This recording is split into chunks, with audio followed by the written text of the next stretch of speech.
Iniciando a gravação. Temos 26 alunos, que legal. Uma turma de 32.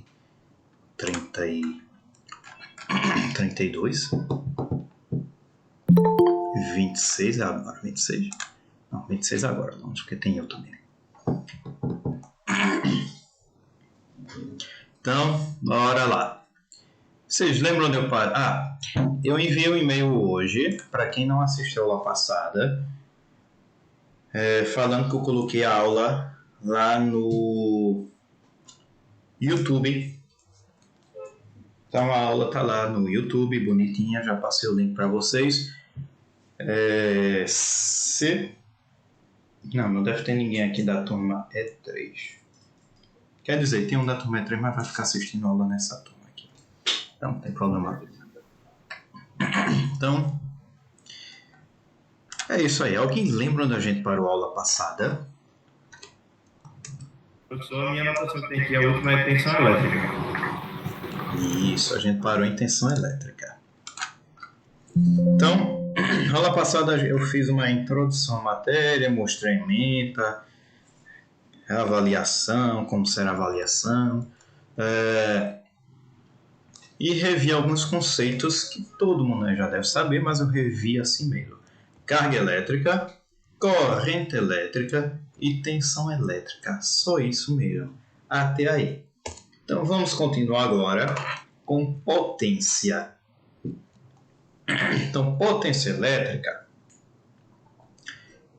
na verdade, potência, não é potência elétrica, potência de forma geral, é definida como a taxa de variação temporal do gasto ou absorção de energia. Deixa eu corrigir isso. Quando eu corrigir aqui, salvo já no site, já está automático, tá? E já está tudo no site, viu? Se vocês já checaram, está tudo lá. Se vocês ainda não sabem o link, eu postei na aula passada. Se o link não estiver funcionando, é porque eu tirei o acento. Então, potência é definida como a taxa de variação temporal do gasto ou absorção de energia. Então, professor, o senhor não está compartilhando a tela. Não estou? Não. Que coisa.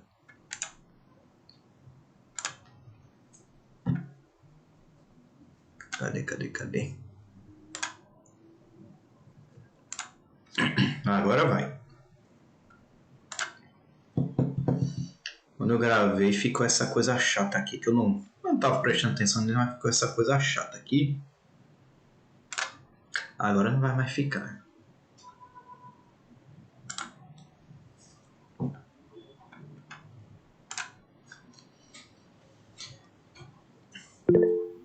Opa, que foi isso? Alguém chegou?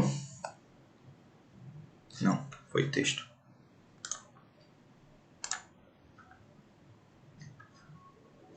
A imagem assim fica boa, pessoal?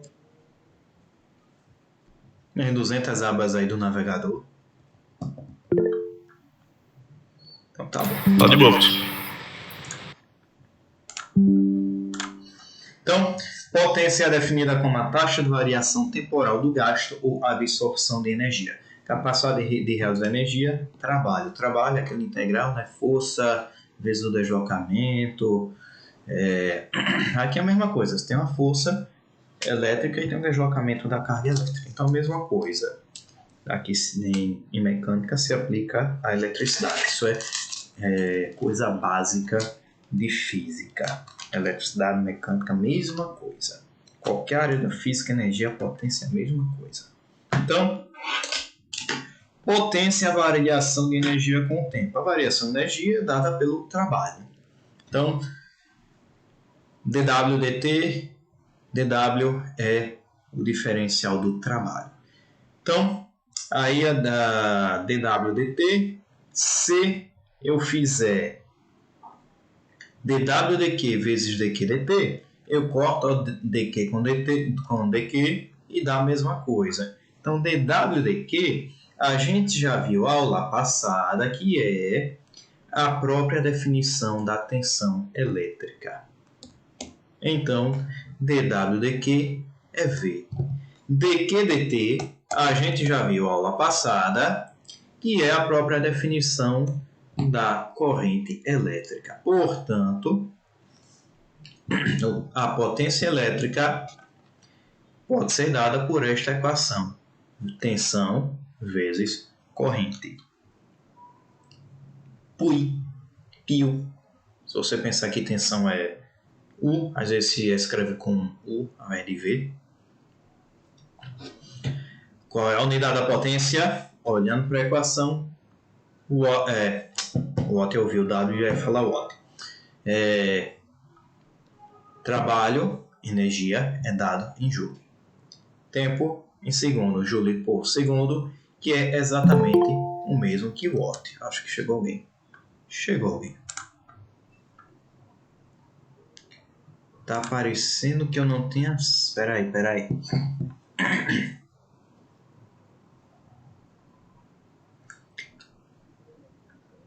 O link tá certo? Sim, o link está certo.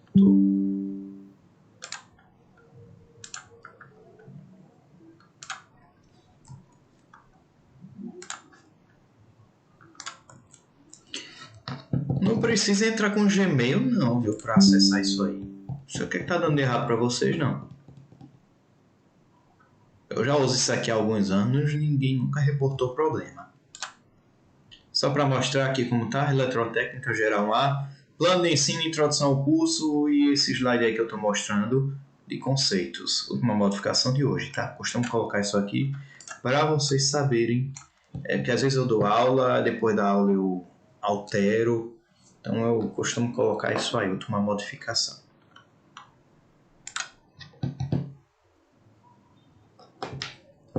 Se vocês não tiverem conseguindo acessar, me avisem, tá?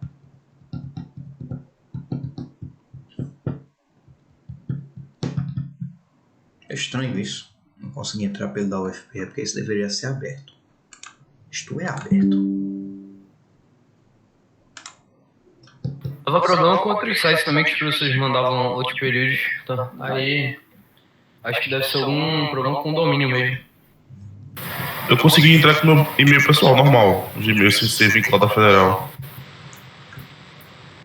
Ah. Sei lá.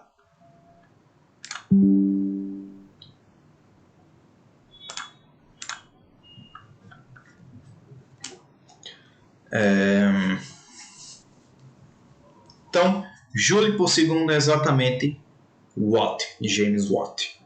Se não me engano, foi ele quem desenvolveu a máquina a vapor. Então, unidade de potência, Watt, unidade de energia, Joule. Convenção de sinal.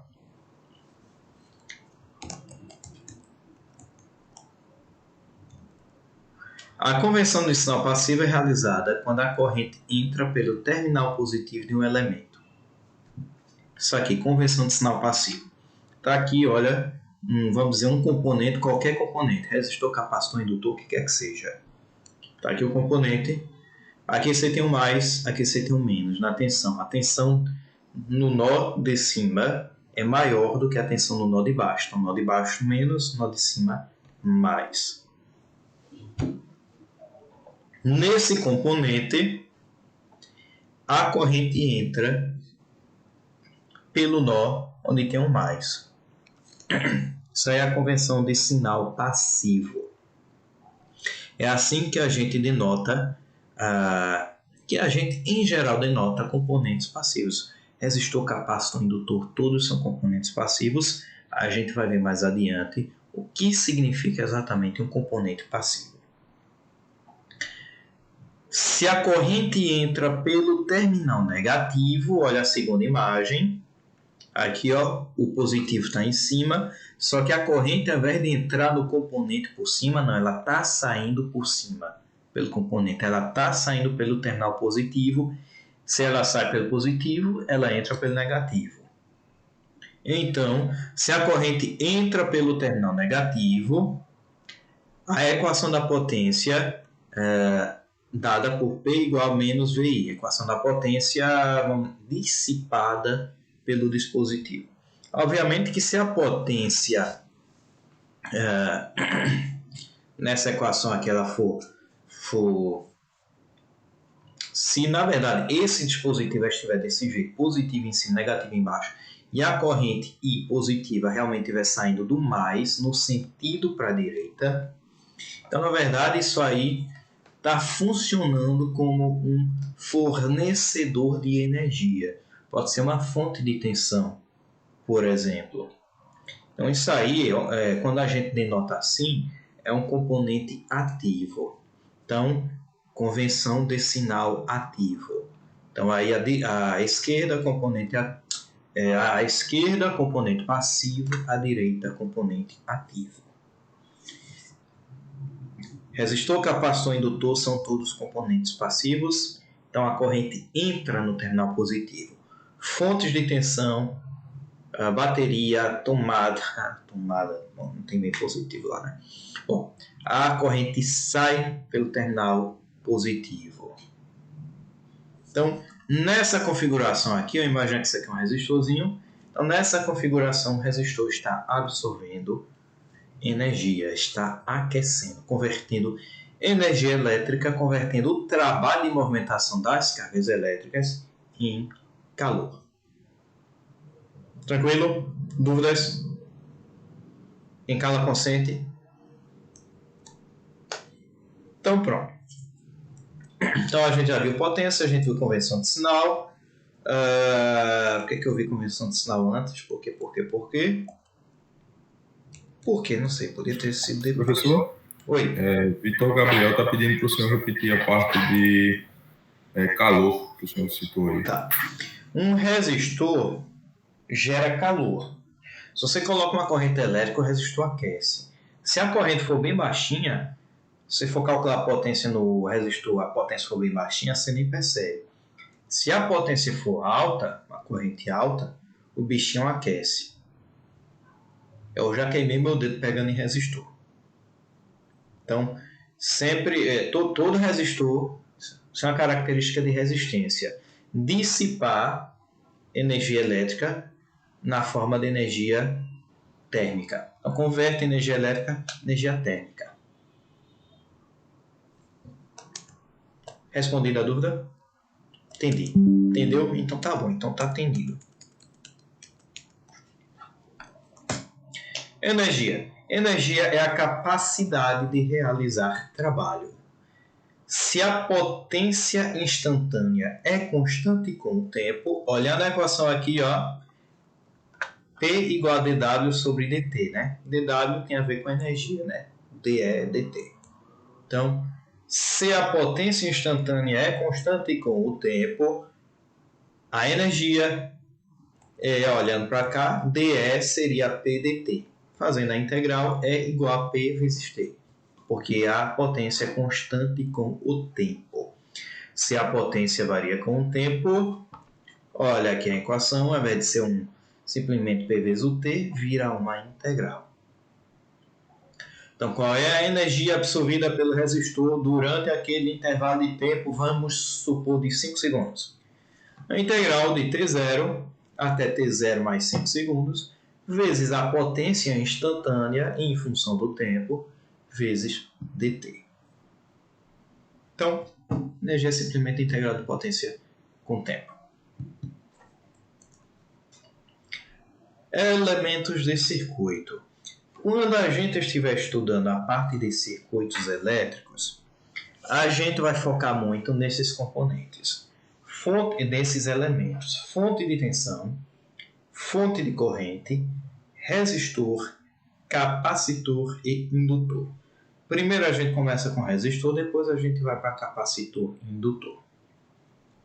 Fonte de tensão, fonte de corrente já começa desde o começo, desde resistor. Só existem esses elementos? Não. Esses elementos não fariam a sua televisão. Você precisa de muito mais coisa para isso. Então, outros elementos. Transformador, que a gente vai estudar lá na parte de máquinas elétricas. Diodo, eu acho que vocês não vão estudar em matéria nenhuma. Transistor também não. E aí tem vários tipos de transistores. O TBJ, que é o transistor bipolar de junção, JFET, Junction Field Effect Transistor, transistor de efeito de campo de junção. O MOSFET, JFET e MOSFET são tipos de FET, transistor de efeito de campo. O MOSFET, Metal Oxide Semiconductor, metal óxido semicondutor. IGBT, Insulated Gate Bipolar Transistor, é um transistor bipolar de porta isolada. Dá uma misturada aí com teoria de MOSFET, com teoria do transistor bipolar de junção, e faz o IGBT, que é muito utilizado em eletrônica de potência. Tiristor SR, Silicon Controlled Rectifier, retificador controlado a silício, é muito usado em eletrônica de potência. Chaves, relé, disjuntor, etc. Então, tem vários elementos de circuito, mas a gente vai focar naqueles basicões da esquerda. Se bem que mais adiante a gente vai falar em transformador, vai falar em motor, vai falar em disjuntor e por aí vai. Agora, alguns instrumentos de laboratório. Infelizmente, meu multímetro está com a minha irmã. Emprestei para ela. Então, não vou poder mostrar para vocês. Mas aí tem uma imagem de um multímetro. Provavelmente muitos de vocês já viram, já utilizaram multímetros. Se já andaram nas lojinhas lá da Rua da Concórdia, vocês já viram multímetro. Se alguém já chamou um técnico para casa para fazer alguma instalação elétrica, de ar-condicionado, uma manutenção, o que for, já pode ter visto um multímetro com esse técnico. Se você for um dia trabalhar numa indústria, vai ter multímetro na indústria. Então, multímetro, metro, medição, vários. Mede várias coisas. Se você reparar nesse multímetro aí, que é um multímetro bem carinho, marca Fluke, uma marca boa, ele tem esse seletor, essa chavezinha, tem aqui a posição desligada e tem várias outras posições. Aqui, ó, V, com um símbolozinho com uma senoide em cima. O que é que isso faz? Mede tensão alternada, valor de tensão alternada. Tem o V, tem um Hertz em cima, em amarelo. Como é que você acessa esse amarelinho? Tem um botãozinho amarelo, você aperta o botãozinho amarelo e ele começa a medir a Hertz. Hertz é a unidade de quê? Frequência. Ele mede a frequência do sinal alternado. Frequência, por exemplo, da rede elétrica, que deve ser em torno de 60 Hz. Em alguns países é 50. Em alguns países é 60 e 50. O Japão, por exemplo, é uma bagunça. Tem o V com tracinho reto em cima. Isso é para medir tensão contínua. Tem o milivolt com tio em cima. É para medir tensões alternadas, só que de valores muito baixos. E à direita tem em amarelo, tem aquele tracinho reto. Isso é para medir. Se você apertar aqui o botãozinho amarelo, você entra no modo de medir tensões baixas contínuas. Tensões contínuas. Só que da ordem de milivolt. Tensões mais altas, você vai para outra escala. Tensões mais baixas, você vem para abaixo de 1 volt, aí você entra aqui nessa escala de milivolt. Alguns equipamentos têm uma seleção de escala, tá? Tem aqui o símbolozinho de ohm. Ohm vocês já devem saber que é a unidade de resistência. Então, quando você coloca nesse símbolo, é para medir resistência. Tem um símbolozinho aqui e parece uma propagação de onda. Vocês já viram lá o princípio de Huygens em Física Geral 3. Então aqui parece uma propagação de onda. Que bexiga é essa? Isso aí é como se fosse um medidor de resistência. Porém, a gente chama isso aí de... Como é que fala? Medidor de continuidade. Para saber se dois pontos no circuito estão em continuidade. Estão em continuidade significa que eles estão curto-circuitados. Então tem, por exemplo, um fiozinho conectando os dois pontinhos onde você está medindo. E aí, quando estão em continuidade, ou seja, em curto-circuito, ele emite um sonzinho.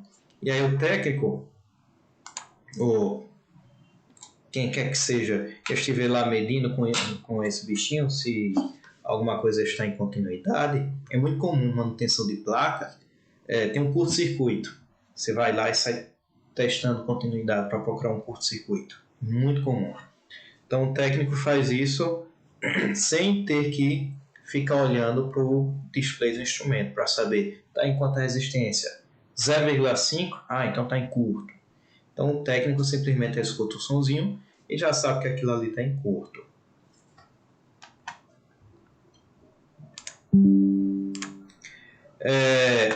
Tem aqui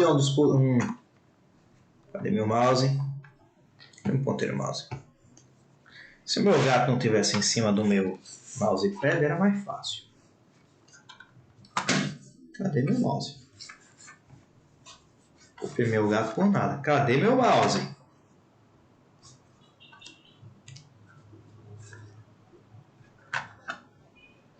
Meu mouse sumiu.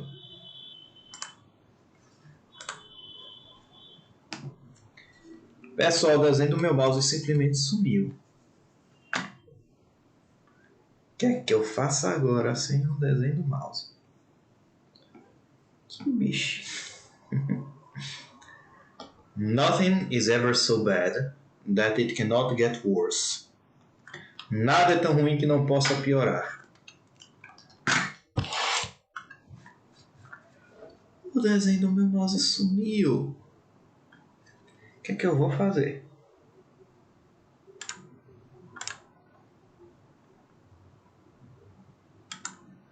Bom, melhor não tentar usar o mouse.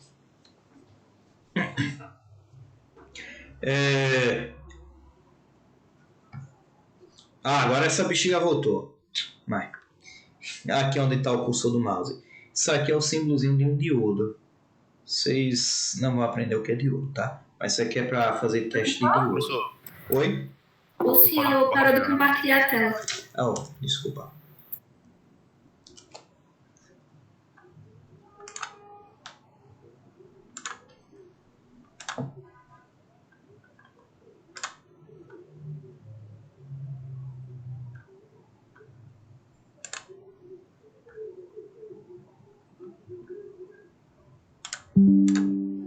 Voltamos à normalidade. Então aqui onde está o cursor do mouse é um símbolo de um diodo. Então isso aqui é para fazer teste de diodo que vocês não vão aprender nesta matéria. Tem outro desenho aqui que é um símbolo de um capacitor. Isto aqui é para fazer medição de capacitância. Tem um A, um símbolo com um tio em cima, um símbolozinho de alternado. Isso é para medir corrente alternada. Tem um A com o símbolozinho de contínuo em cima. Então, corrente contínua. E tem um outro negocinho aqui, volt alert. Não sei para que serve isso, não. Eu não tenho isso, não. Repare que ele tem 3 terminais. Aqui um A, que é onde está o cursor do mouse em vermelhinho. Tem um outro vermelhinho. E tem um COM. Comum.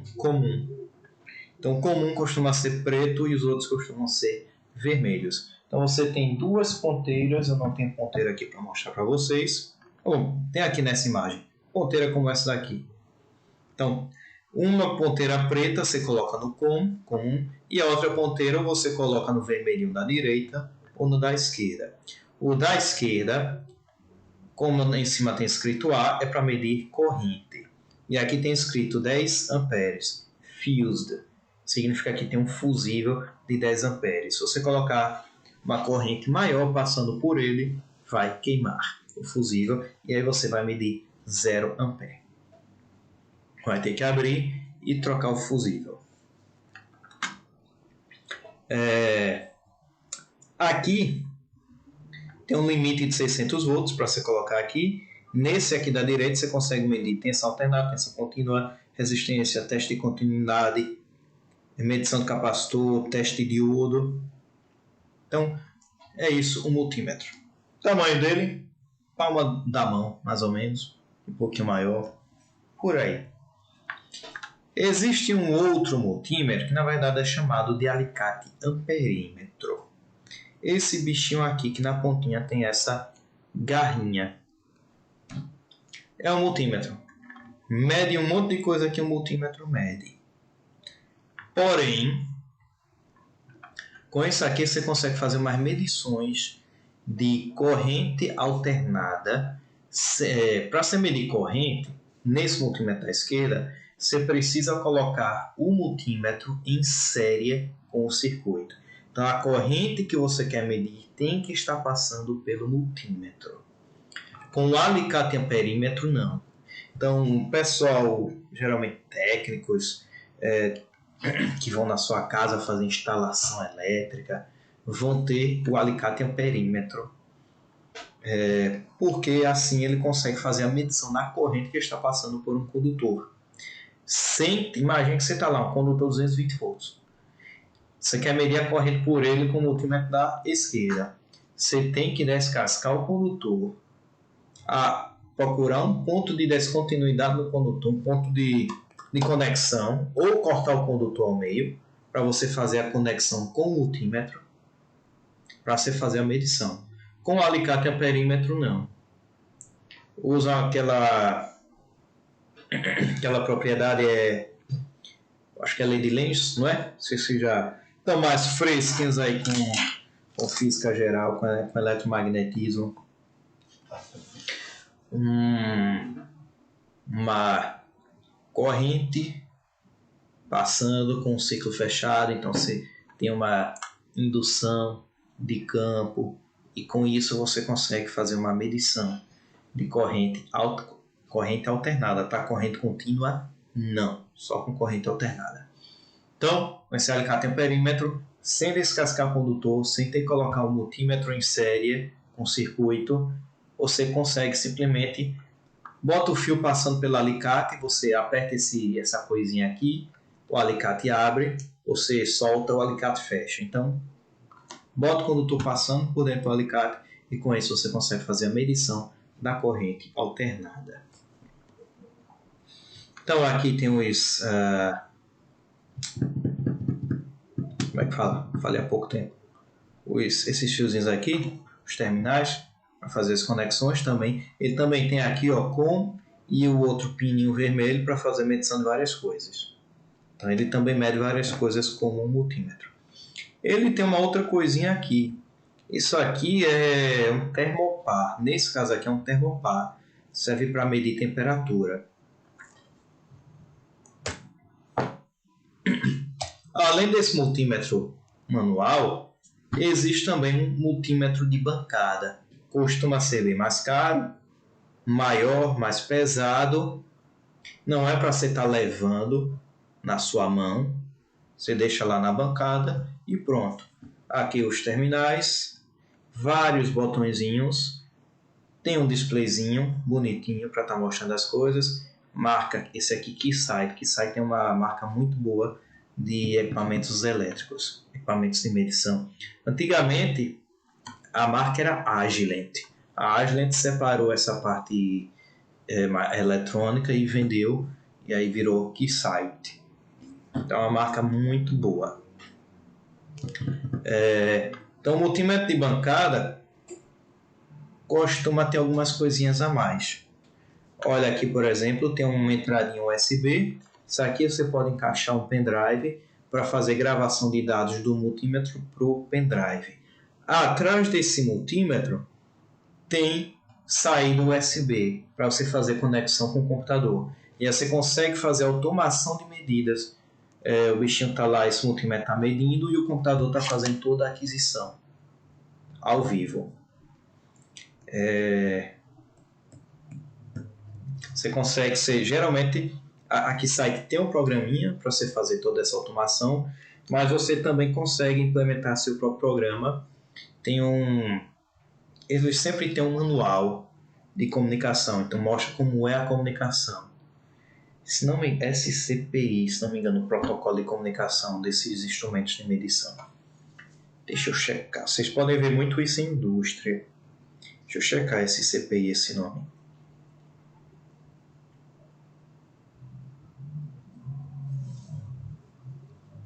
É isso mesmo.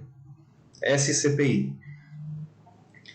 Standard Commands for Programmable Instruments.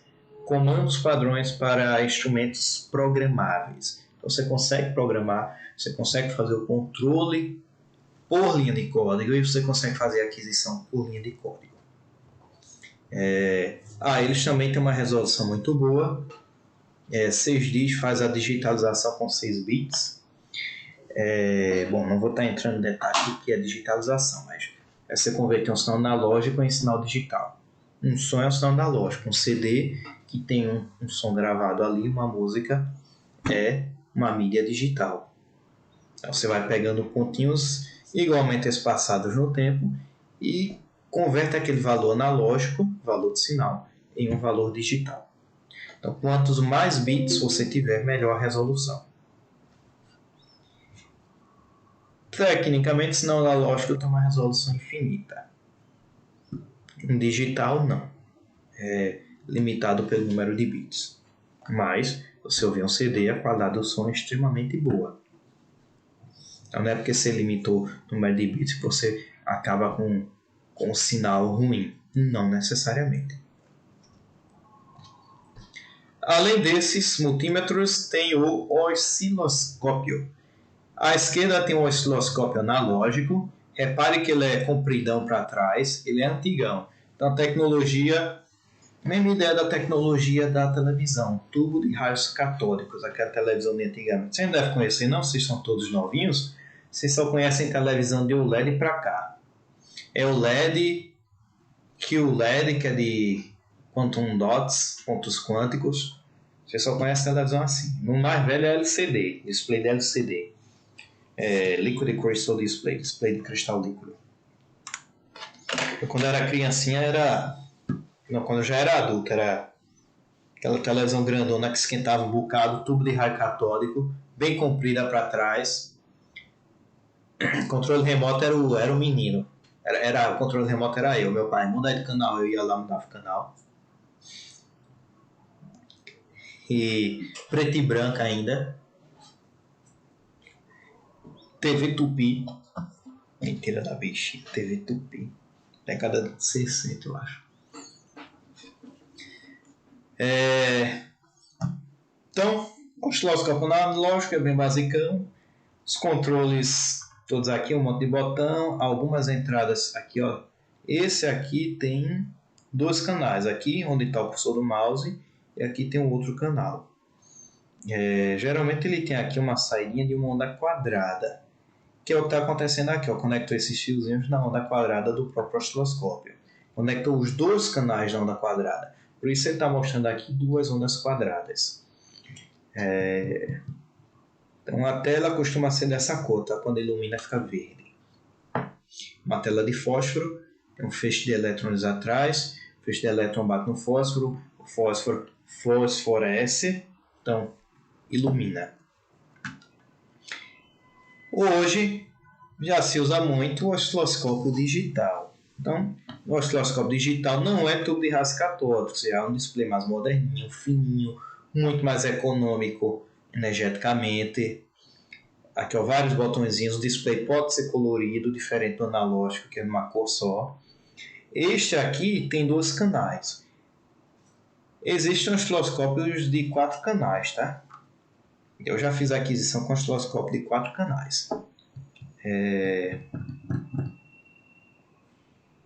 Mesma coisa, esse osciloscópio digital tem toda uma comunicação. Você pode conectar, você pode colocar um pendrive para salvar dados, você pode conectar ao computador e fazer comunicação com o protocolo SCPI. Você pode escrever aqui na tela, pedir para ele mesmo fazer algumas medições, então ele mede e escreve na tela os valores. O analógico não, você tem que fazer a leitura de forma visual. No digital não, ele pode medir para você e até enviar o valor da medição para o computador.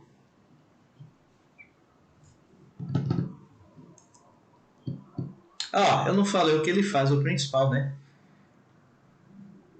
Você coloca uma diferença, você tem um terminal do osciloscópio, as ponteiras, aí tem aqui a ponteirinha, tem essa garrinha aqui jacaré, você bota o terminal negativo aqui, o terra, por exemplo, e aqui que é um ganchinho, você coloca no sinal que você quer medir. Então, referência na garra jacaré e no ganchinho o sinal que você quer medir. Então, ele vai desenhar a diferença de potencial. A tensão elétrica é sempre uma diferença entre dois pontos. Então, ele vai desenhar a tensão elétrica na tela. Então, no caso aqui, à esquerda a tensão elétrica é uma onda quadrada. Então, tem aqui uma onda quadrada desenhada. Nesse osciloscópio digital, ele está simplesmente ligado e não está conectado a nada. Então, está mostrando linhas retas. Está mostrando basicamente nada. Tem duas cores aqui. E os canais, não sei se dá para ver aí, mas tem aqui, ó, canal 1, tem uma listrazinha amarela aqui. Então, e costuma ter uma argolinha aqui, um aro amarelo, para indicar amarelo, amarelo, amarelo. Então, amarelo na tela é o amarelo da ponteira. Então, canal 1. O canal 2, não sei se dá para ver, mas tem uma coisinha violeta. Então, nessa ponteira aqui não parece violeta, mas vem um aro, aqui ó, tem um arozinho violeta, você coloca esse aro violeta para indicar qual é a ponteira. Então, você já sabe, esse sinalzinho violeta é a ponteira que tem um aro violeta. Osciloscópio de 4 canais, cada canal tem uma cor diferente. Aqui, ó, aros de várias cores diferentes. Outros instrumentos muito comuns em laboratório. Qualquer laboratório de circuitos, onde vocês entrarem, inclusive aí na UFPE, lá no... onde é? Lá tem no Departamento de Engenharia Eletrônica, DS, e tem no DESP também. Então, qualquer laboratório de circuito onde vocês entrarem vão ter qualquer um desses componentes que eu estou falando. Talvez não o alicate amperímetro. Se for no de eletrônica, é bem possível que não tenha um alicate amperímetro. No de elétrica, é bem mais provável ter esse alicate amperímetro. Então, fonte de tensão. Fonte de tensão, essa fonte de tensão é contínua. DC Power Supply. Power Supply, fonte de tensão. E DC, Discrete Current, corrente discreta, corrente contínua. Então, você seta o valor da corrente. Aqui tem um negocinho para setar... você seta o valor da tensão. E aqui tem um negocinho para setar a corrente. Como assim, professor? Isso é uma fonte de corrente ou é uma fonte de tensão? É uma fonte de tensão. Essa configuração da corrente é para você setar o valor máximo da corrente. Se por acaso acontecer um curto, esse bichinho limita a corrente. Para evitar qualquer dano não só ao dispositivo, à fonte, como ao circuito também. Tem um botãozinho aqui, ó, esse azulzinho é o botãozinho de liga-desliga. Esse botãozinho menor é um botãozinho, você já ligou o equipamento, mas a tensão pode não estar saindo pelos bornes. Então, pode estar a tensão 0 no borne. Aí você aperta esse botãozinho e aí o borne, você libera a tensão para sair do borne. Professor, se isso é uma fonte de tensão, então ele precisa de 2 terminais. Por que tem 3 terminais? Quando você fizer a configuração aqui da fonte de tensão, vamos dizer 5 volts. A diferença potencial do vermelho para o preto, do borne vermelho para o borne preto, será de 5 volts. E o preto, ou o verde? Esse verde, repare aqui em cima, o preto tem o menos, o vermelho tem o mais. E no verde, GND. GND em inglês é a abreviatura de ground, traduzindo terra, é o aterramento. Então, o aterramento na tomada é conectado a esse terminalzinho aí. Para que isso? Você pode ou não fazer a conexão desse verdinho com o preto, por exemplo. E aí o preto fica na mesma tensão do terra e o vermelho fica mais 5 volts em relação ao terra. Se você quiser, você pode conectar esse verdinho ao vermelho. Então o vermelho fica na tensão 0 volt em relação ao terra e o preto fica na tensão menos 5 volts. Menos. O preto é sempre com tensão abaixo do vermelho. Então, se o vermelho está em 0, o preto está em menos 5. Então, é isso aí. Fonte de tensão. Dúvidas? Tudo tranquilo, pessoal. É fácil, né?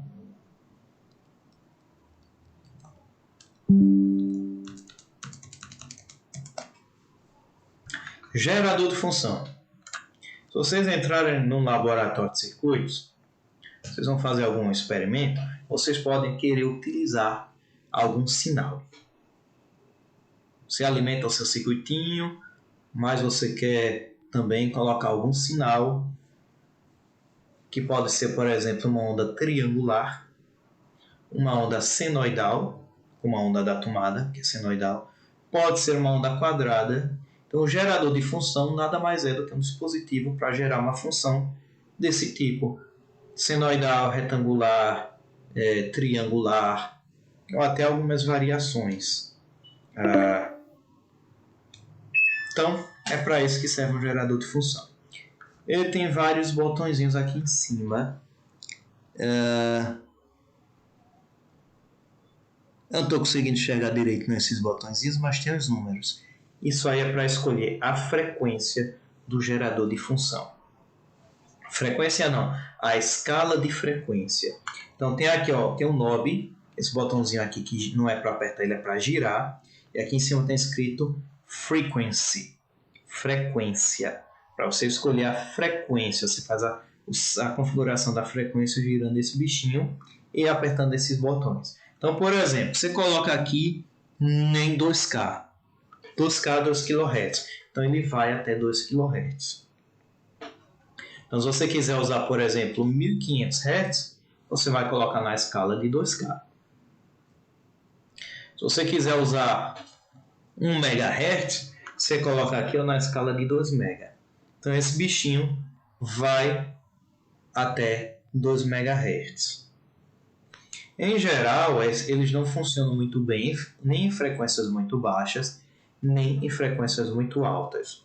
Então, quando você coloca uma frequência muito baixa, que é na escala de 2 Hz, coloca uma frequência baixa, a tensão vai estar baixinha, a tensão na saída. Em geral, eles têm um controle de tensão também, tá? Mas você colocar no máximo, mesmo assim a tensão vai estar baixinha. Se você coloca 2 MHz e tenta botar o bichinho para trabalhar mesmo em 2 MHz, a tensão também vai estar baixinha. É normal. Tudo tem uma resposta em frequência. Tudo. Então, funciona bem numa frequência, não funciona bem noutra frequência. Aquela historinha de ressonância que vocês já viram. De marchar um exército para de marchar quando sobe numa ponte, para evitar que a ponte entre em ressonância. Vocês já devem ter assistido o videozinho de uma ventania balançando uma ponte até quebrar, que a ponte entrou em ressonância. Então, tudo tem uma resposta em frequência. Então, em eletrônica não seria diferente. Sistema mecânico, todo sistema mecânico tem uma resposta em frequência. O sistema químico tem a sua velocidade da reação química. Engenharia de alimentos, aí se mistura com química, de certa forma. O tempo, a velocidade de para cozinhar um determinado alimento. Então, tudo tem velocidade, resposta em frequência. Velocidade de resposta do sistema. Então, dúvidas? Quem tiver dúvidas, pergunte na hora, tá? A chamada vai acabar em 7 minutos, tá, pessoal? Então, hoje de manhã eu não consegui usar o mesmo link para a aula. Então, tem que criar um outro link. Eu vou criar outro link e vou passar para vocês rapidamente por WhatsApp e por e-mail. Então, assim que cair, alguém me avise. Não, mentira, ninguém me avisa. Vou ficar falando feito besta, sozinho, até eu perceber que a ligação, que o videozinho caiu. Então alguém me avisa por WhatsApp, tá? Quando cair.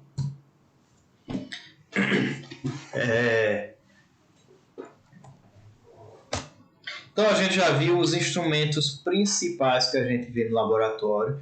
São instrumentos de medição e instrumentos para fornecer tensão.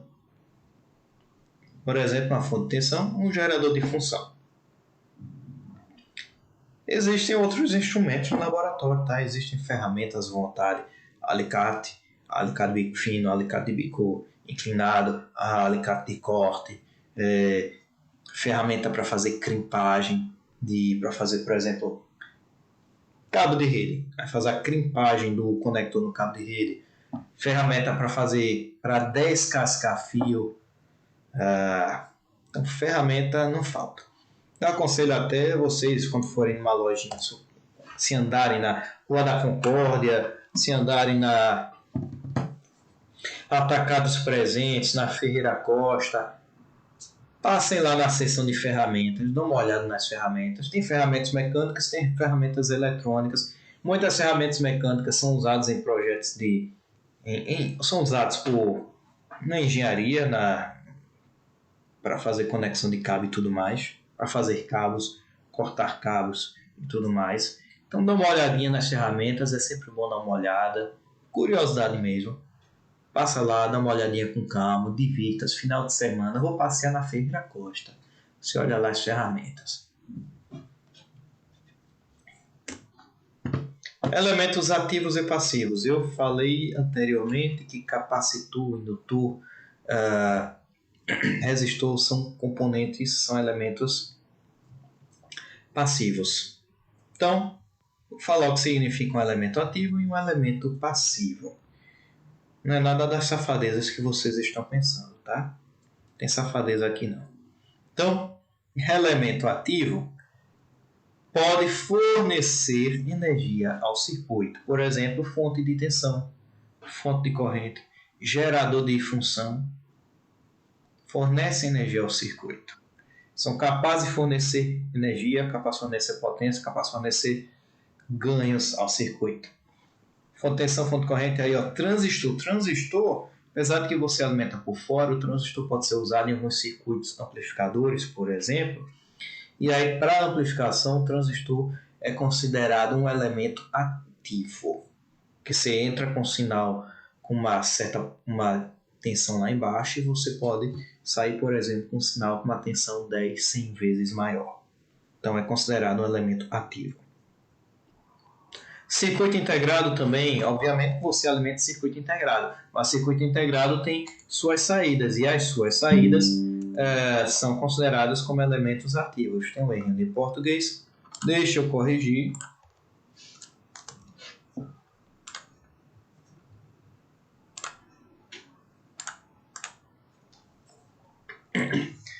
Etc. Componentes, elementos passivos. Elementos passivos não têm a capacidade de fornecer energia ao circuito, não tem a capacidade de dar nenhum ganho de sinal ao circuito. Então, resistor, capacitor, indutor. Professor, mas capacitor tem momentos em que fornece energia ao circuito. Tem. Mas não por si próprio. Quer dizer, nenhum transistor fornece por si próprio. O transistor tem que ser alimentado para dar um ganho no sinal. Mas o capacitor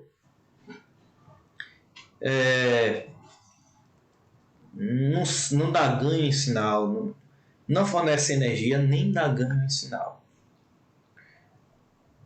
Então, tipo, o que entra é o que sai pelo mesmo terminal. Numa hora entra, na outra hora sai. É só isso. Indutor, mesma coisa. Então, são todos esse resistor, capacitor, indutor, elementos passivos. Transformador também é um elemento passivo. Mas, professor, o transformador não tem a capacidade de aumentar o nível de tensão? Sim. Tem transformador que abaixa a tensão, tem transformador que é feito para aumentar a tensão. Quer dizer, todos os transformadores têm a capacidade de aumentar ou abaixar a tensão. Se você tem dois terminais de transformador, vamos chamar terminal de entrada, Transformador que você usa na sua tomada, 220 para converter para 110. Então, você bota lá 220 na entrada, na saída tem 110 volts. Se você inverter, se você botar 110 volts na saída, na entrada, você vai estar usando a entrada como saída. Então, na entrada, você vai ter 220 volts. A aula continua? Continua. O diodo, sim. O diodo... Quando acabar aqui, alguém, por favor, me envie a mensagem pro WhatsApp na hora, para não ficar feito besta falando sozinho, tá? O diodo... sim, continuando. Voltando ao transformador.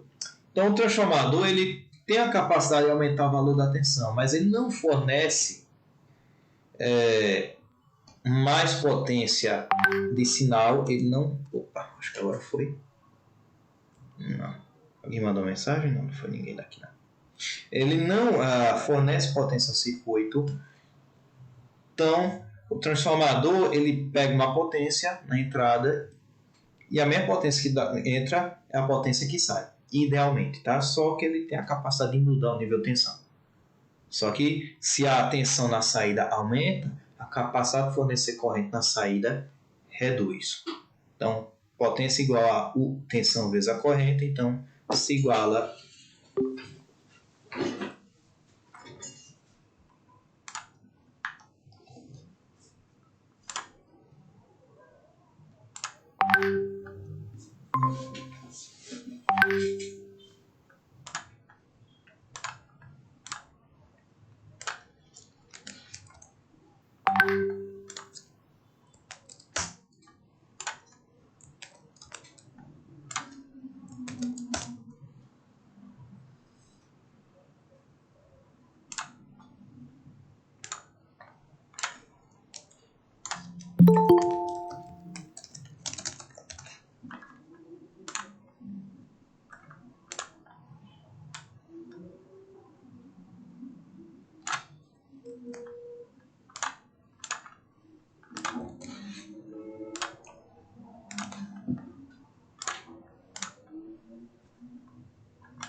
Voltei Recife, foi a saudade que me trouxe pelos braços.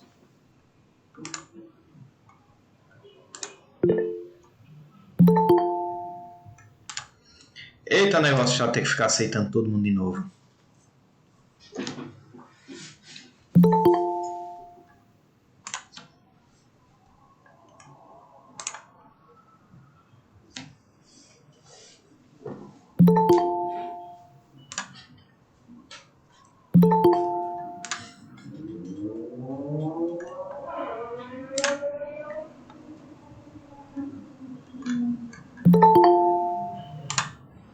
Na próxima eu peço para algum aluno fazer a sala.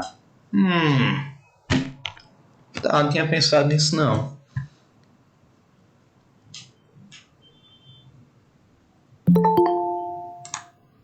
Então pronto, alguém aí faz a sala e passa para mim, tá? Na próxima. Segunda-feira. Façam isso.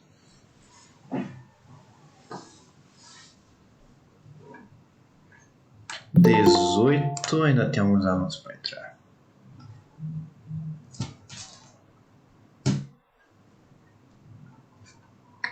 Continuando, que eu estava falando do transformador. O transformador pode até aumentar, entra com uma tensão e na saída você tem uma tensão maior. Porém, você tem uma corrente que entra na entrada do transformador, na saída a capacidade de fornecer corrente reduz. Potência igual a tensão vezes a corrente, então a corrente, a potência permanece. Então o transformador não tem capacidade de dar ganho de potência em sinal. O transformador não A tela, tem essa professor, capacidade. compartilhar a tela.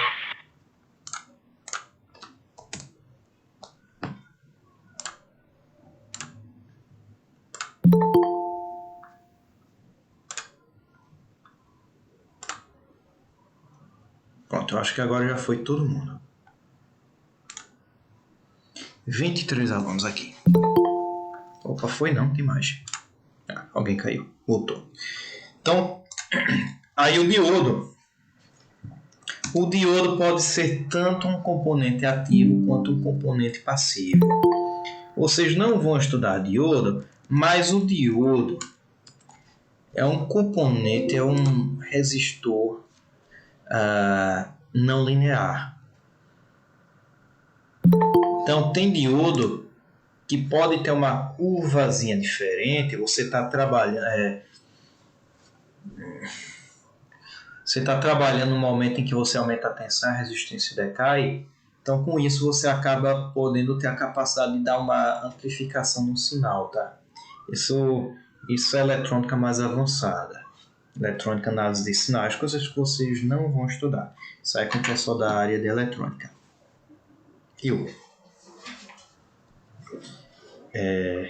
Então, tem 25 alunos aqui. Deixa eu fazer aquilo que eu fiz a aula passada, a chamada. De certa forma, a chamada. E agora também tem mais alunos, né? Então...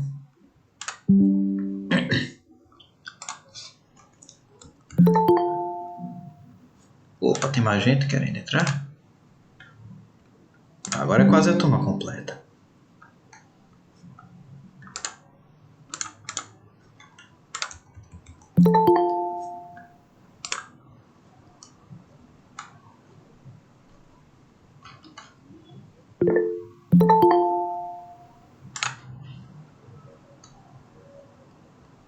Que lindo. Turma quase cheia. Que emoção. Eu acho que eu vou chorar de emoção. Tem lugar onde eu dou aula no outro lugar. No outro lugar onde eu dou aula, a turma não enche assim, não. Que emoção. Peraí que eu vou chorar.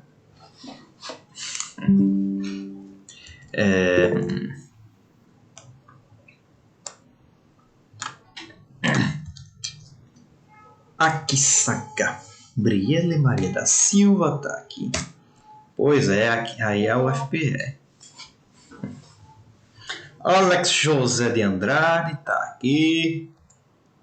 Augusto Hayashida Shiozaki Bakayaru. Eita, poxa, 29.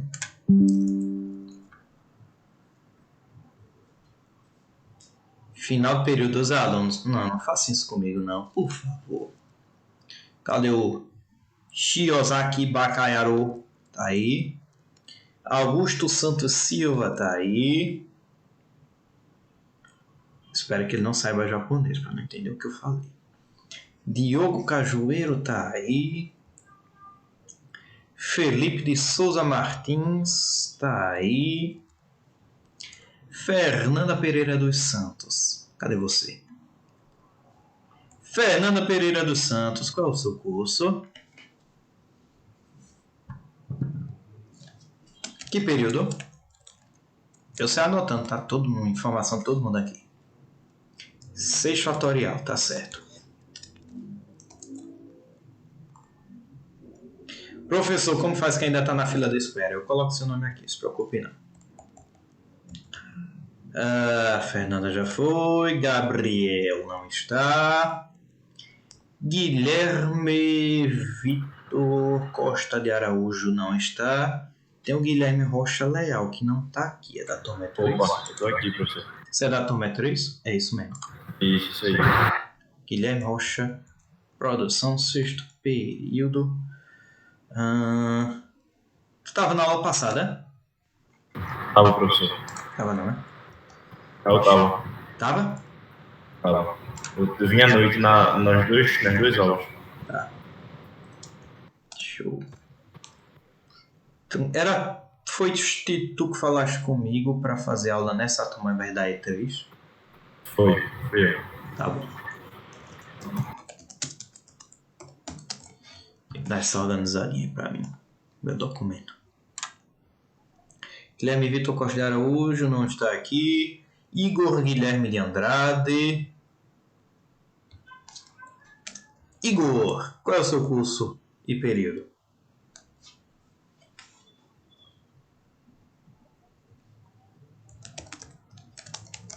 Eu não vou perder a piadinha, né? Administração com cálculo. Não somos de perder. Uma vez até eu fui fazer dieta. Aí eu fui me pesar na balança, eu vi que o peso estava caindo. Eu, peraí, não, isso tá errado, a dieta tá errada, não somos de perder. Aí eu parei na hora a dieta. Iris não está aqui, minha pupila está aqui. Isabelle Maria de Nóbrega Araújo não está aqui. João Antônio Amorim canhoto. Você é canhoto, eu sou destro. Que coisa. Nossa. João Vitor Simões de Araújo tá aí.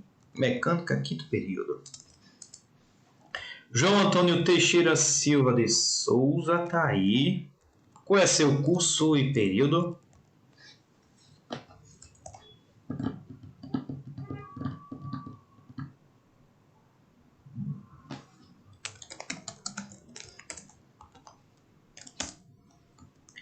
José Matheus Silva Rodrigues, tá aí.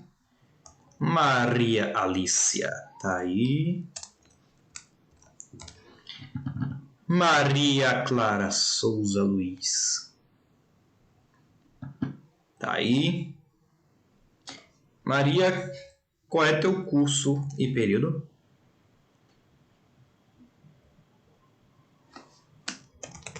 Olha, mais outro de administração com cálculo. Vou te chamar de Senhora Luiz. Liga não, né? Se eu te chamar de Senhora Luiz.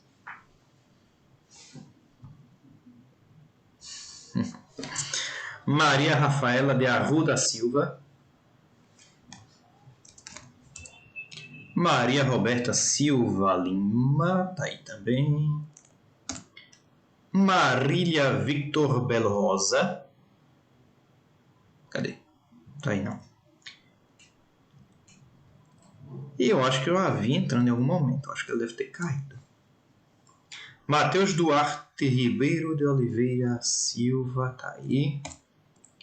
Matheus Henrique. Tá aí. Qual é teu curso? Espera aí, Matheus Henrique. Qual é teu curso e período?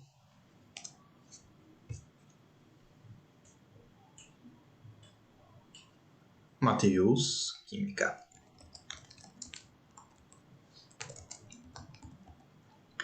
Miguel Falabella Antônio da Silva Batista. Paulo Henrique, que nome bonito. Cadê? Tá aí não. Rafael. Opa. Ó, eu disse Marília Rosa. Tá aí. Só falar mal dela que ela chega. Rafael não está aqui.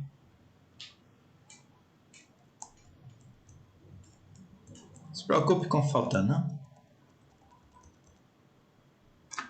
É só falar mal de você que você aparece.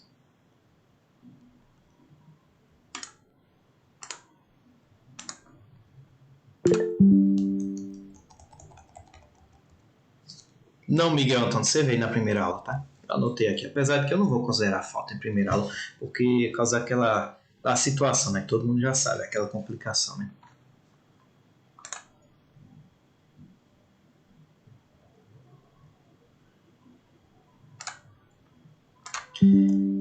Paulo Henrique não está. Rafael não está. Tem um Ramiro. Ramiro não é da turma 3. Ô Ramiro, você é um dos retardatários. Tá na fila de espera, certo. Quem mais tá na fila de espera? Ou era só tu? Tinha mais alguém. Quem era?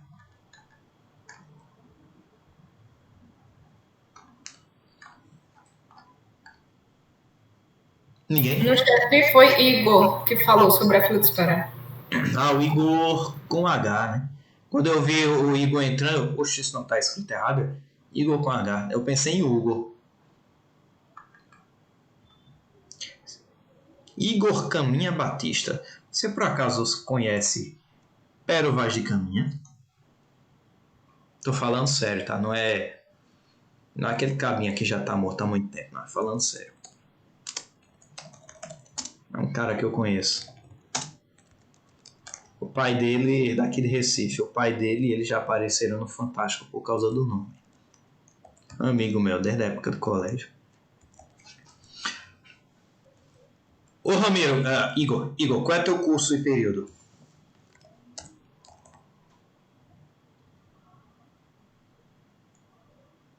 E Ramiro também, qual é teu curso e período?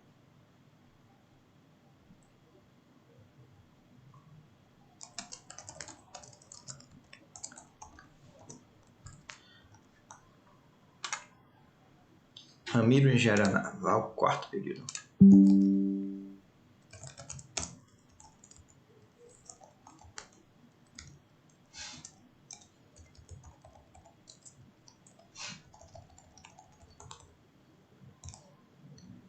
Celton Melo de Oliveira Lima. Qual é teu curso e período, Celton?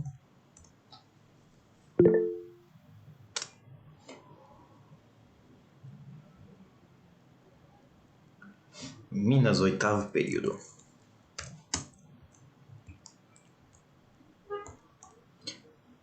Tiago tá aqui. Aqui tem uma galera da Globo.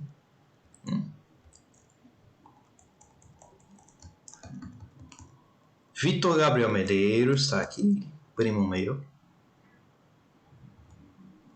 Vinícius da Silva Rodrigues tá aqui. William Bonner, Diego José dos Santos Mota tá aqui. Zélia Maria de Moura Lima tá aqui também. Ô Zélia, qual é teu curso e período? Minas, professor, sexto período.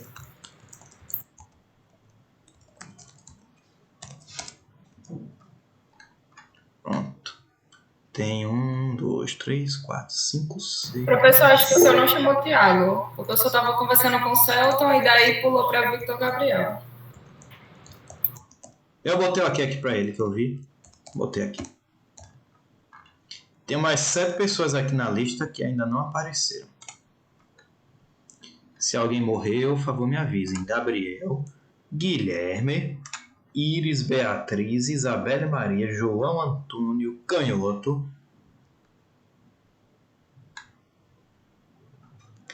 Paulo Henrique Amorim, Rafael Gonçalves. Esses 7. Se eu contei direito, vai que não contei, né? Vai que eu esqueci de contar. Teve um pessoal que foi realocado para outras turmas. Só ficaram sabendo porque abriram o SIGA. Mas eles tinham colocado para fazer na E2. Essa é a turma E2. Então, só que teve uma galera que se matriculou para essa e foi colocada em outras turmas, entendeu? Aí eu tô dando exemplo, por exemplo, desse Paulo. Paulo estava nessa turma, mas ele foi realocado para E3, se eu não estou enganada. Dessa matéria eletrotécnica só tem 2 turmas, né? E2 e E3, não é isso? Eu creio que seja. Então, professor, depende do departamento. Eu não escolhi pagar no meu departamento. Aí eu coloquei no departamento de automação, que essa cadeira, para mim, aparece no departamento de automação. Então, se eu colocasse em mecânica, tem outras turmas lá, entende? Depende do departamento que você pediu. Aí está sendo ofertada outras cadeiras de eletrotécnica. Tá, porque quem estava resolvendo isso aí era coordenador da engenharia. Engenharia de controle, né? De controle e automação. Estava resolvendo tudo. Então, tá bom. Tem uma turma com a professora Maria Antonieta. Então tá. Então vamos voltar lá. Temos 39 minutos. Cadê minha água?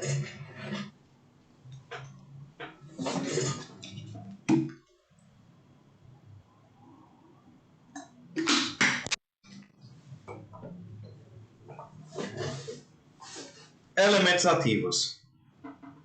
Fonte de tensão. Tem aí algumas representações de fonte de tensão com círculo, com aquele desenho que geralmente representa a bateria. Só uma fonte de tensão alternada pode colocar esse ciclo com um símbolozinho, um desenho de uma senoidal, um tio por dentro.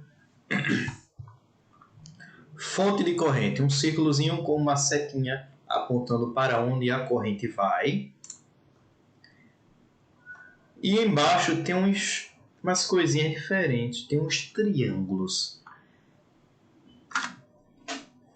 Existe fonte independente, por exemplo, essa fonte daqui onde está o cursor do mouse.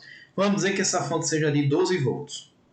Essa fonte vai dar 12 volts na saída e acabou-se. Essa fonte de corrente. Vamos dizer que essa fonte de corrente seja de 3 amperes. Vai dar 3 amperes na saída e acabou-se. Aqui onde está o cursor do mouse. Essa fonte que aí tem um desenho de um losango, um quadrado rotacionado 45 graus. Então o que é que essa bexiga aí significa? Tanto a fonte de tensão com esse losango quanto a fonte de corrente. Significa fonte dependente. Fonte independente é um círculozinho ou essa tensãozinha. A fonte dependente é o losango. O que significa uma fonte dependente? Que ela depende de outra coisa. Por exemplo, uma fonte dependente, esse Vzinho aqui, ó, V igual a 5 V V1. V1 é uma tensão no circuito. Tem um circuito, mas esse circuito tem um lugarzinho lá onde eu tenho a tensão V1. Então, a fonte que esse bichinho aqui dá, a diferença de potência entre os dois terminais, é 5 vezes V1. Então, se V1 for de 1 volt, então essa fonte será de 5 volts. Então, ela é dependente, depende de outra coisa. Fonte de tensão tem que ser dependente de outra tensão? Não. Pode ser dependente de uma corrente. Por exemplo, se o V igual a 5 unidade volt por ampere. 5 volt por ampere vezes I1. I1 é a corrente que passa para um determinado lugar. Então, vamos dizer que o I seja 0,5. Então, 5 vezes 0,5, 2,5 volts. Mesma coisa com a fonte de corrente. Fonte de corrente dependente pode ser dependente de uma tensão, pode ser dependente de uma corrente. Na prática, vocês não vão estudar, mas na prática isso pode ser, por exemplo, um circuitinho com transistor. O transistor funciona, transistor bipolar de junção funciona como uma fonte de corrente. Você tem uma corrente, você polariza, tem 3 terminais, emissor, base, coletor. Você polariza a base, você coloca uma certa tensão entre base e emissor, e aí você tem uma corrente de coletor proporcional à corrente de base. Então, o transistor funciona como uma fonte dependente.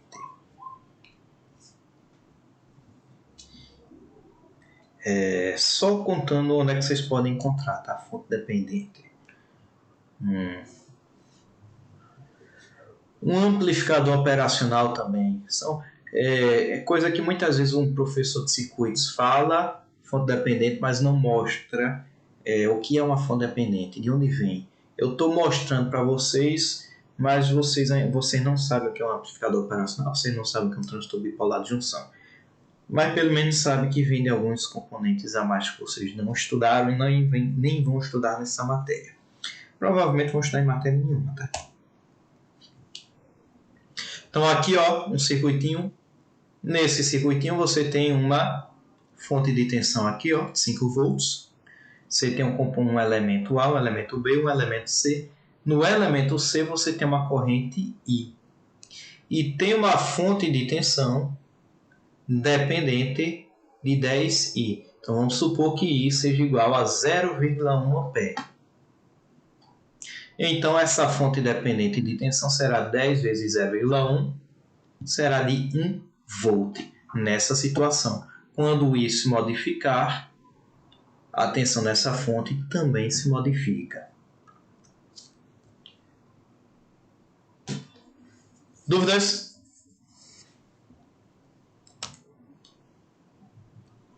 Em cala consente.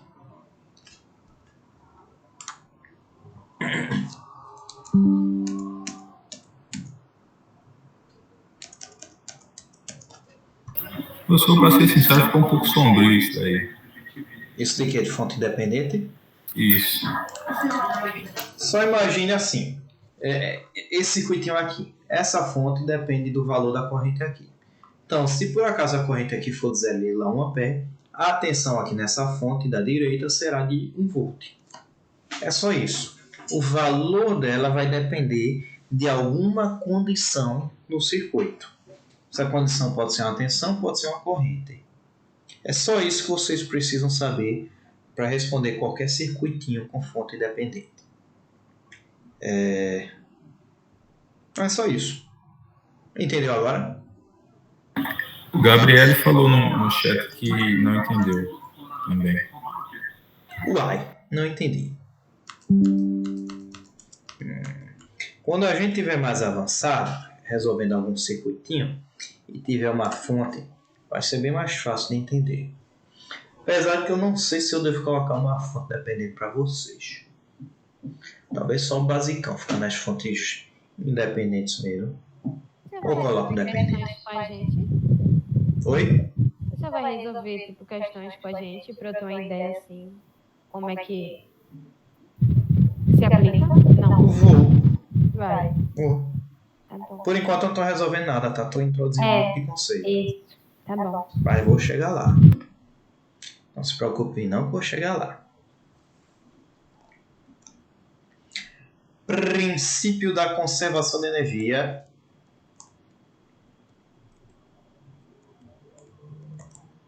Foi por isso que eu falei de umas coisinhas antes. Elemento ativo passivo, questão da convenção de sinal, foi por isso.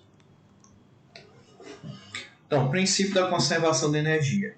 A energia é diretamente ligada à potência. Então, como a gente já viu, slides atrás, a energia igual a potência vezes o tempo. Então, se a energia tem que ser conservada, a potência tem que ser conservada instantaneamente. Então, a potência absorvida num sistema tem que ser igual a menos a potência fornecida. Por que menos?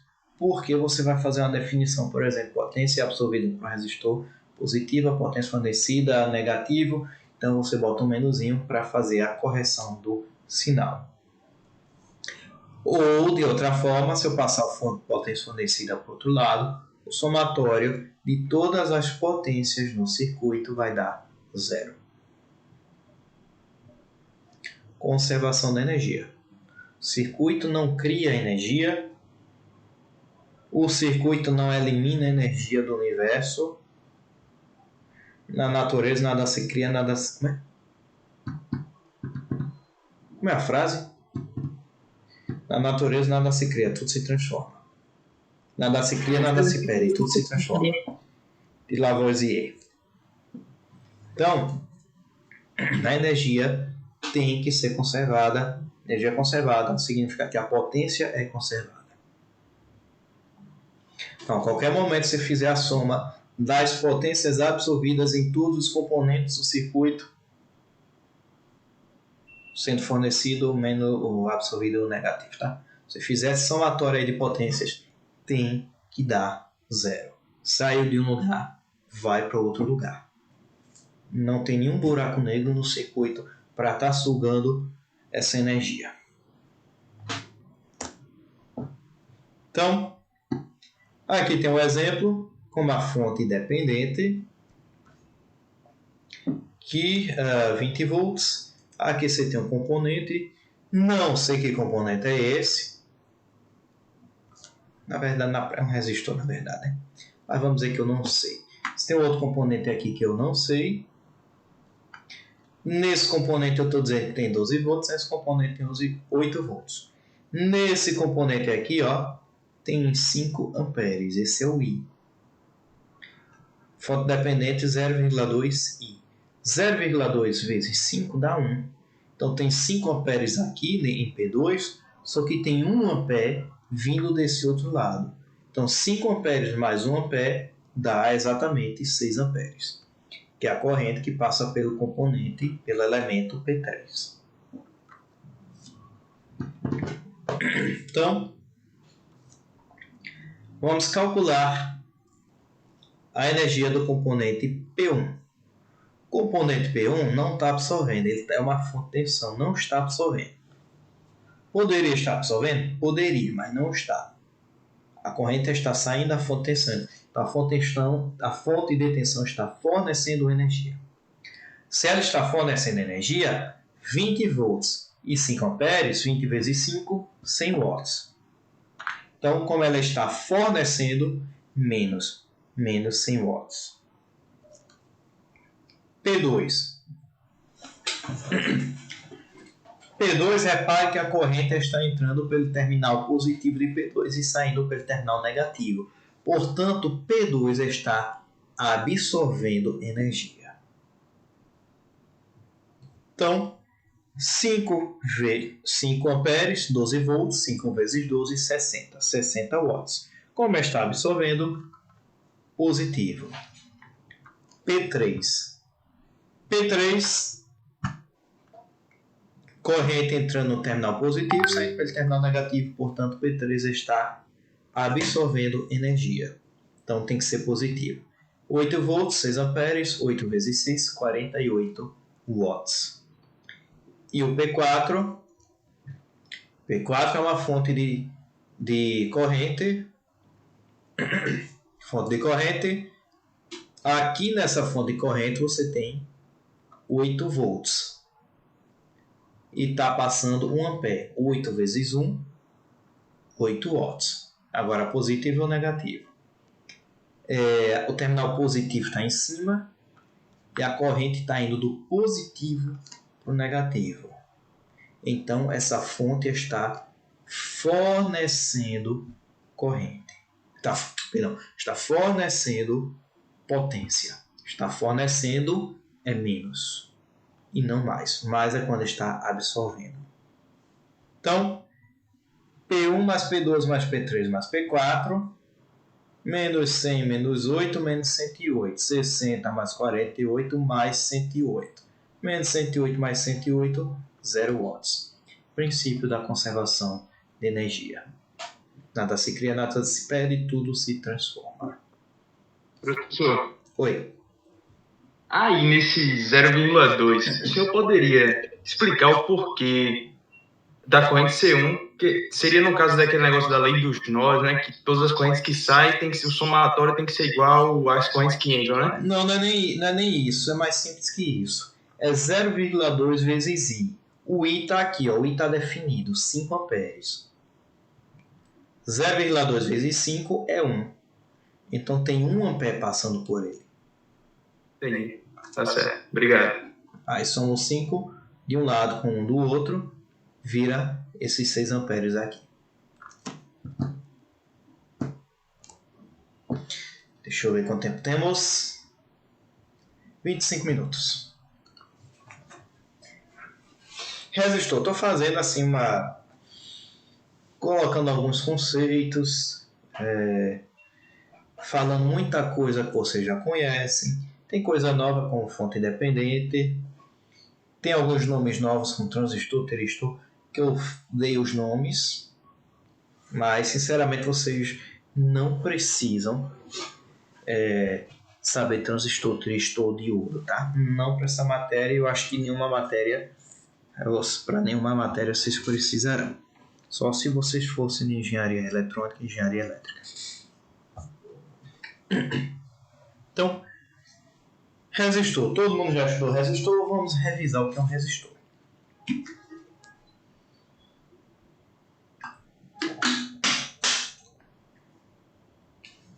Essa bexiga, esse PowerPoint, tá Tava brigando comigo, eu definindo em português e ele definindo em inglês.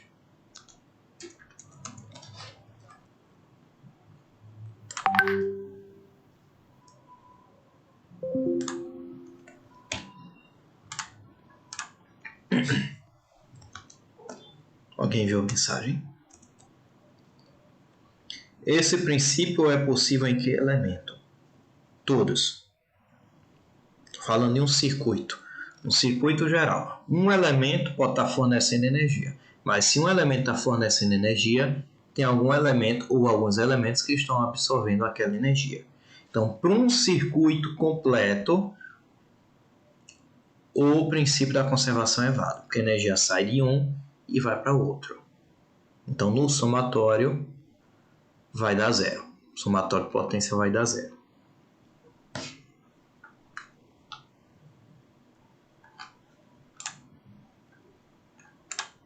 Então, resistência é a capacidade de se opor à passagem de cargas elétricas. Estou falando, claro, de resistência elétrica. Conceito similar existe, por exemplo, quando vocês estavam em Física Geral 2, fluidodinâmica. E tem a resistência de uma tubulação à passagem do fluido. Aqui é a mesma coisa. De certa forma, a ideia é a mesma, fluidodinâmica.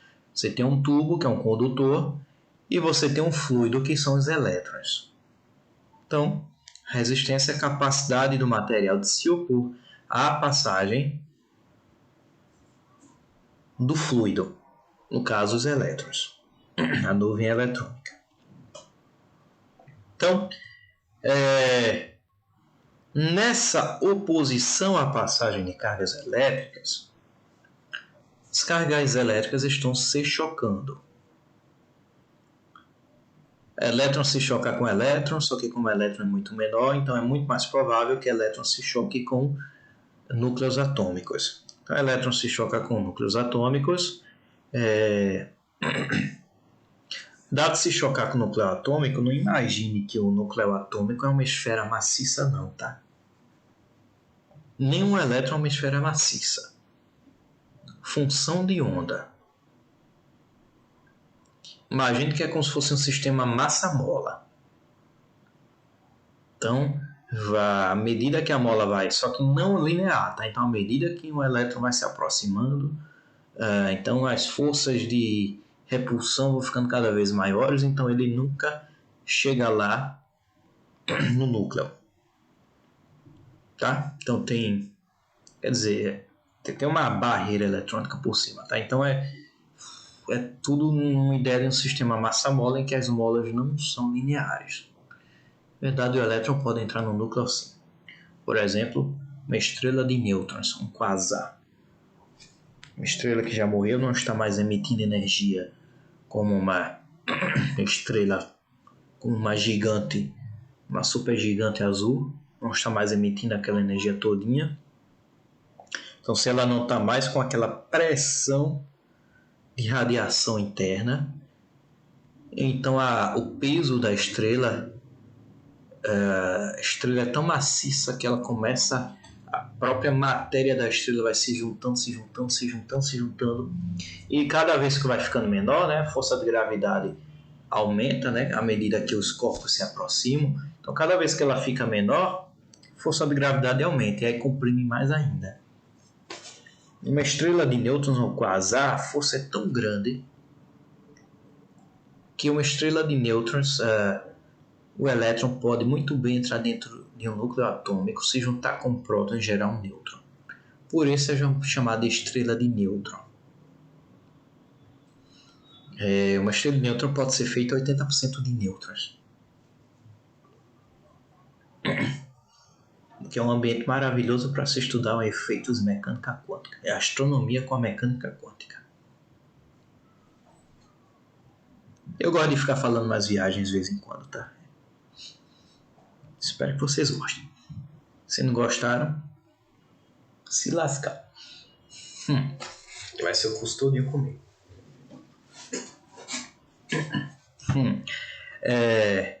Então, em um cilindro Tá, continuando. Colisão das partículas. Então, cada vez que um elétron se colide com um átomo, com alguma outra partícula, então tem uma modificação energética, tem uma dissipação de energia. Então, a energia cinética do elétron, você tem energia potencial elétrica, que é convertida em energia cinética do elétron. O elétron se choca e dissipa parte da energia cinética. Então, parte dessa energia cinética acaba virando energia térmica, vira calor. Então, dissipação de energia em forma de calor. Uma resistência faz isso. Em um cilindro ou fio, resistência é igual a ρ L sobre A.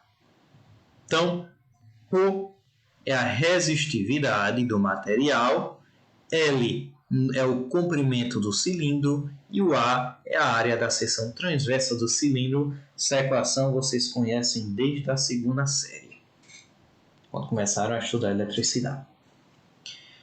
Qual a unidade de resistência? Ohm. Símbolozinho aí da letra grega, ômega. O ρ, letra grega, ρ, é a resistividade do material, propriedade do material, unidade, você olhar ali para a própria equação da R igual a ρ LA, L sobre A, se vocês brincarem com essa equação, vocês conseguem deduzir facilmente que a unidade de ρ é ômega vezes metro. Não coloquem um metro na frente do ômega. Se fizerem isso, coloquem um pontinho, um vezes, porque se vocês colocarem M minúsculo ômega, eu vou pensar que é miliohm. Então, de curiosidade, uma tabelinha bem bacana sobre resistividade. Eu não sei se está visível para vocês, mas prata, resistividade aproximadamente 1,6 vezes 10 a menos 8. Quanto menor, melhor. Melhor condutor. Cobre, aproximadamente 1,7 vezes 10 a menos 8.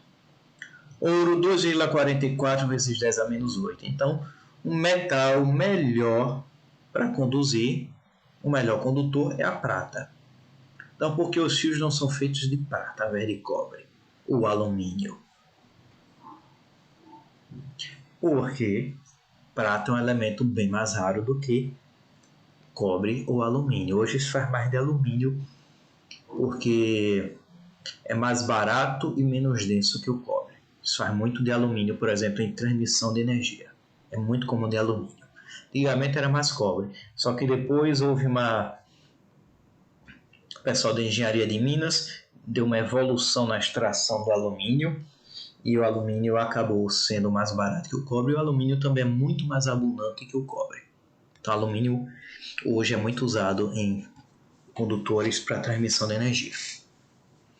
A resistividade é menor, tem aí alumínio? Cadê? Tem não. A resistividade é maior, então ele não é um condutor tão bom. E aí um condutor de alumínio, para ter a mesma resistência que um condutor de cobre de mesmo comprimento, o de alumínio tem que ser um pouco mais grosso. Tem aí alumínio. É 2,82 vezes 10 a menos 8. Professor, porque às vezes se usa um contato de ouro e não de prata, já que prata é um condutor melhor do que o ouro?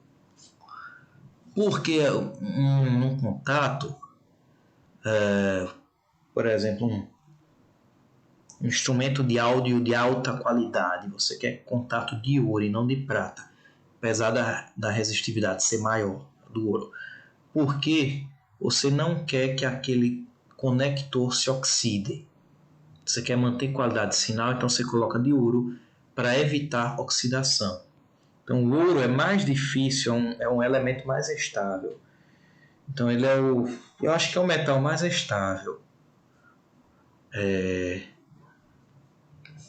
Acho que é o metal mais estável de todos. Então o ouro ele reage com oxigênio menos do que outros materiais, então, menos que a prata. Eu acho que o segundo mais estável é a prata. O ouro é o primeiro. Tanto que a joia de ouro é aquela joia que se mantém boazinha por mais tempo. A de prata muda de cor por causa da oxidação. Não tanto quanto outros materiais, mas muda mais do que o ouro. Só uma joia de cobre, por exemplo, não se faz joia assim de cobre que eu saiba. Que vai oxidar, vai ficar verdinha. Oxidação do cobre. Então, ferro, por exemplo, olha aí, a gente está na casa dos 10 a menos 8. O ferro é 10 a menos 7. Mercúrio, aproximadamente 10 a menos 8. O carbono, na forma de grafite, 2,5 vezes 10 a menos 6, por aí. Carbono na forma de diamante já é outra coisa. O grafite é condutor. Diamante, não. Então, diamante é um isolante muito bom. Então, diamante, aí o grafite 10 a menos 6, o diamante é 10 a 12. Ou seja, uma diferença de 10 a 18. 18 ordens de grandeza. Uma coisa absurda de diferença, só com a mudança da estrutura cristalina. Germânio, que é um material semicondutor intrínseco. 4,6 vezes 10 a menos 1. Silício, que é um semicondutor intrínseco, não tão bom quanto o germânio, mas é 6,4 vezes 10 a 2. Água salgada do mar, 10 a menos 1. Água de beber, 10 a menos 1, 10 a 3, por aí. Madeira, 10 a 3, por aí. Água deionizada. Água deionizada é um negócio que vocês encontram muito em laboratório de química. A água passa por um deionizador. A água tem sais minerais. A água que a gente bebe tem sais minerais. A água da torneira tem sais minerais. Então, sais minerais em água se dissociam em íons. Então, a água deionizada tem um processo para remover esses íons. Então, uma água mais pura do que a água que a gente bebe. Então, uma água sem íons, ou com uma concentração de íons bem menor, então não é mais aquela água condutora como é a água que a gente bebe. Então, a água deionizada, resistividade da ordem de 10 a 5. Sai de 10 a 1, 10 a 3 para 10 a 5. Então, água salgada, água do mar, 10 a menos 1. Água deionizada, 10 a 5. 6 ordens de grandeza.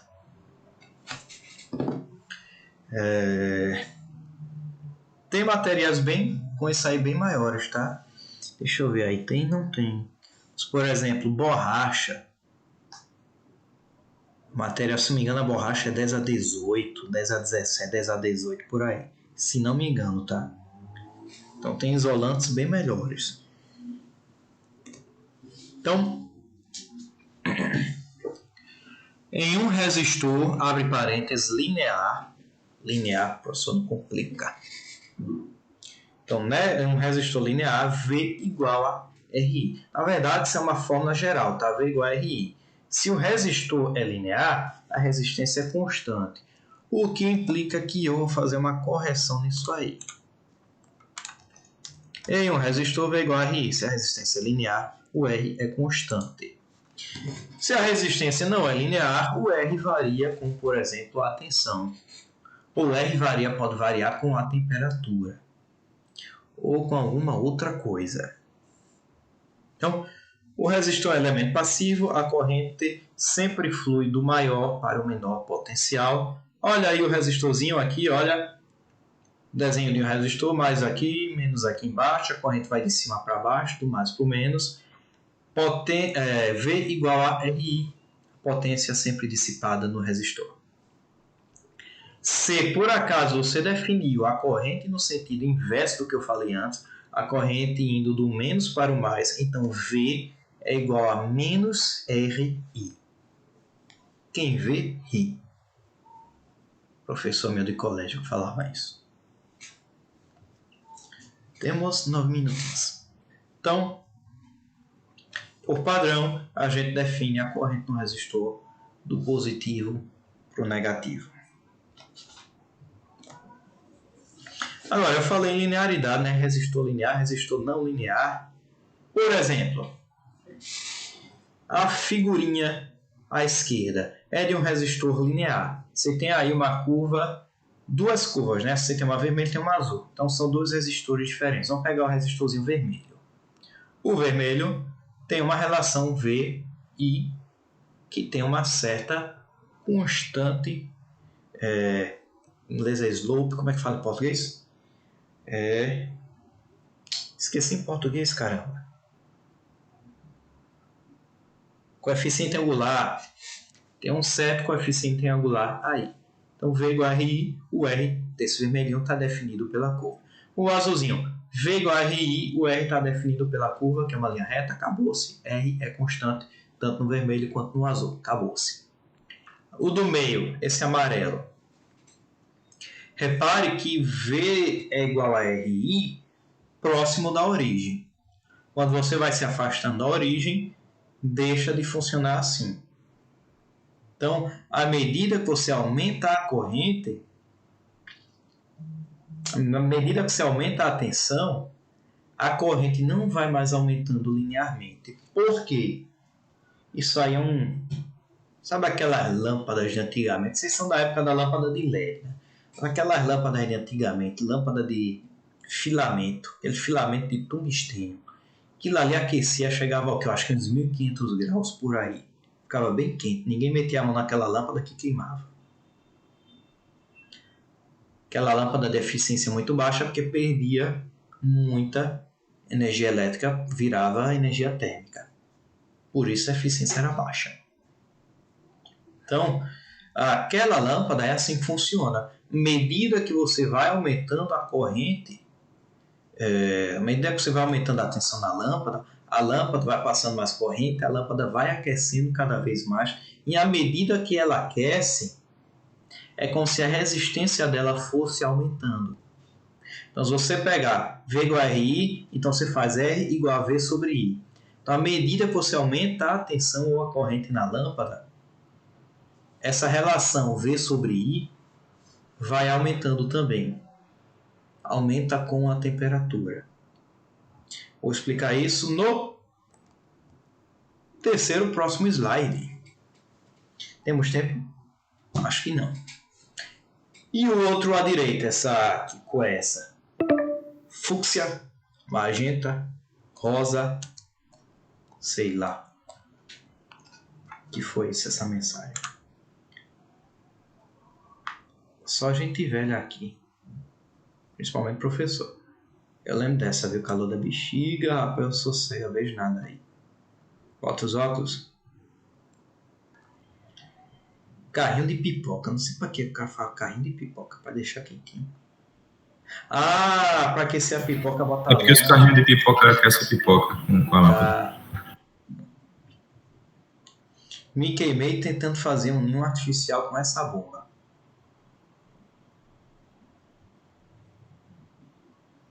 Bem feito. Quem manda tá mexendo os ovos dos outros? Deixa com a mãe, tomando conta, com a mãe e com o pai, seu enxerido. Se mexer de novo, eu torço pra ser esquemado de novo, viu? Seu chocador de filho dos outros.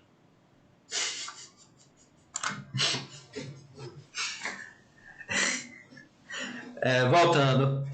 Esse bichinho aí que tá nessa corzinha aí, que eu sei lá qual é o nome dessa cor, fúcsia, magenta, violeta, lilás, sei lá que bexiga é essa aí. Rosa, sei lá. Eu sou homem não conhece muitas cores, não. Esse bichinho aí, isso aí é uma curva típica de um diodo.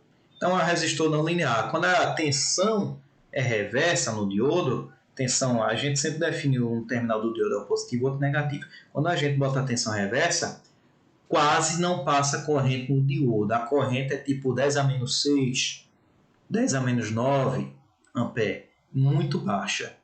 Basicamente funciona como ficar em aberto. Quando você passa uma corrente direta, uma tensão direta, no comecinho, tensão baixa, a corrente que passa é muito baixa. A partir de um certo valor, se for um diodo de silício, a partir de um certo valor tipo 0,5, 0,7 volts, a corrente dá um pipoco. Então, um diodo é um dispositivo que tem uma resistência não linear. Então, a gente pode dizer que é um resistor não linear. Um resistor cuja resistência depende da tensão. Temos 3 minutinhos, não vai dar para eu falar. O que eu quero falar agora é...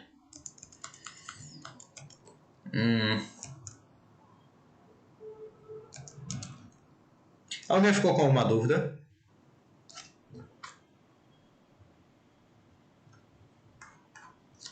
Nenhuma? Então, Professor, o senhor havia falado sobre o silício, que ele não era um bom condutor. Os processadores são feitos de silício, né? o silício é um semicondutor, então ele não, o silício intrínseco. O silício puro na sua forma. Bom, o silício puro é um semicondutor intrínseco. Ele não tem uma resistividade boa como um metal. Porém, quando você faz um processador, um circuito integrado, qualquer componente eletrônico, um diodo é feito de semicondutor, um transistor é feito de semicondutor. Então, um microprocessador é feito de semicondutores. Semicondutores tem metais ali dentro também. Então, não são semicondutores do jeito puro. Pode ter do jeito puro? Pode. Inclusive, a base, o wafer em que é feito, é um wafer de silício. Mas não é... Quando você faz o transistor, o diodo em cima do wafer, você sabe que é um wafer de silício? Vou abrir aqui uma aula. Eu acho que eu já vi umas imagens, ele parece um discão assim. Vou abrir grande, uma aula que tem a gravação de silício. No meu curso de eletrônica analógica para mostrar isso.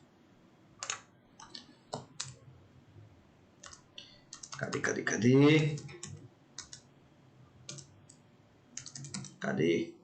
Aqui. Deixa eu compartilhar.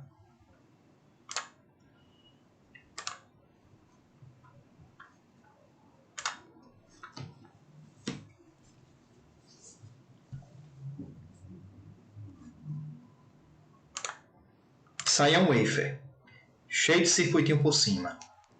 Isso aqui é um wafer. Tem um monte de wafer aqui nessa caixinha. Esse bichinho aqui, ó, esse negocinho circular, tem um chanfre aqui no lado. Isso é um wafer. Essa ferramenta é uma pinça para pegar o wafer. Esse wafer é quebradiço. Então você tem que pegar com muito cuidado. Tem essa pincinha específica. Você guarda nessas caixinhas aqui. O pessoal que for um dia trabalhar em laboratório de micro e nanofabricação pode ver uns wafers de silício. Olha aqui o wafer. Wafer com os componentes já aqui montadinhos. Então, isso aqui é sala limpa, tá? Onde são fabricados dispositivos semicondutores, microprocessadores e tudo mais. Então, o wafer bruto, do jeito que ele está aqui, ele é feito de silício. Mas quando você vai fazer os componentes eletrônicos no wafer, você começa a injetar outros materiais. Você começa a injetar dopantes. Então, em certos pedacinhos, aquilo deixa de ser silício puro. Aí você adiciona outros materiais, fósforo, germânio, metais, faz deposição de metal, escava, faz um monte de coisa. Tudo com processos de micro e nanofabricação. E aí, quando você começa a dopar os materiais, o silício, você começa a dar propriedades diferentes ao silício.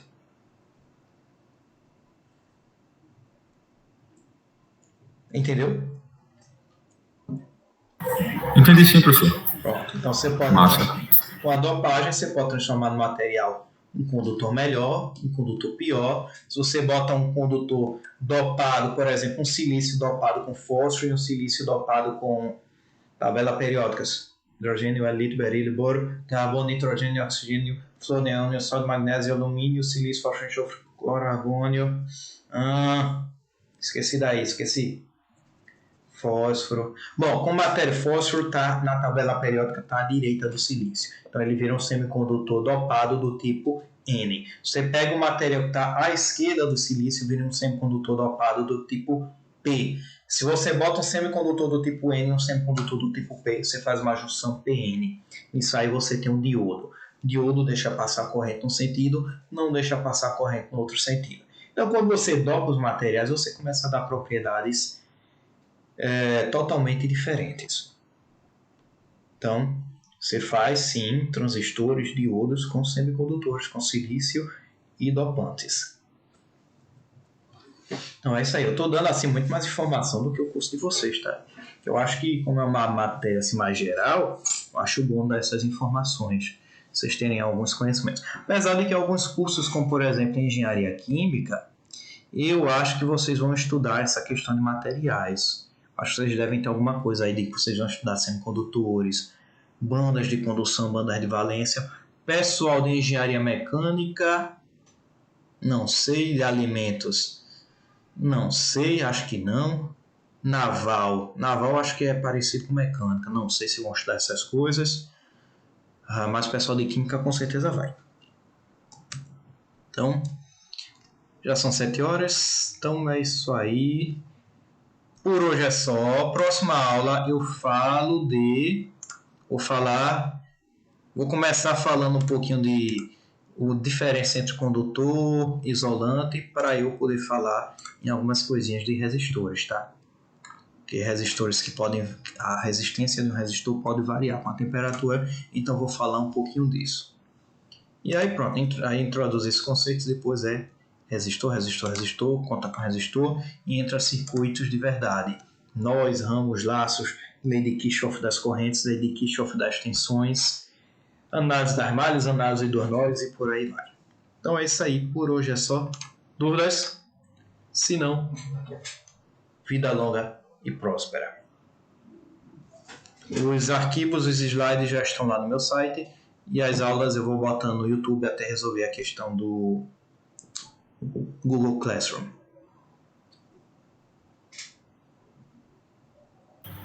Valeu, professor. Até semana que vem. Até mais, professor.